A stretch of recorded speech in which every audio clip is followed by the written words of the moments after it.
Hi, I just want to talk a little bit about water. When I'm at the gym, the trainer that I work with, he frequently will remind us to get some water. In between different exercises, workouts that he gives to us, he will remind us, get some water, breathe it out, all of those encouraging words to help us take care of ourselves. Maybe today you're feeling like David. I know I've felt this way before. In Psalm 22, David is talking about feeling just completely poured out like water. His strength is all dried up, and his tongue is sticking to the roof of his mouth. I know at different times in life I've felt that way. When I've been tired from working too much, when I've been weary from whatever trial I'm going through. My husband and I are missionaries, and so we're living outside of our home country. And there are times when that can be stressful. Right now we live in Belize, and this has been a great place for us, a time of great growth. But particularly when we were in Russia and so far away from home, the language was different. The culture was so different.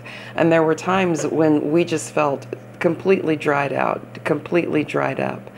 And so I can relate to David's feelings. But when I think about the words that the trainer at the gym says, drink some water, where can I get that water that's going to refill me, that's going to refresh me? I can get that water in Christ. Jesus is the living water. When he's talking to the woman at the well, she wants to draw from that water so that she can be refreshed.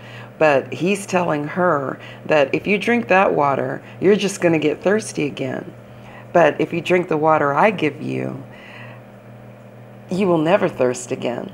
Jesus is that living water, that well that's never going to run dry, to borrow from a phrase of a song that we used to sing in church when I was growing up, draw from the well that will never run dry. That's who Jesus is. Jesus can make that well of water spring up in us, and it's an eternal source of water. It's never going to dry out.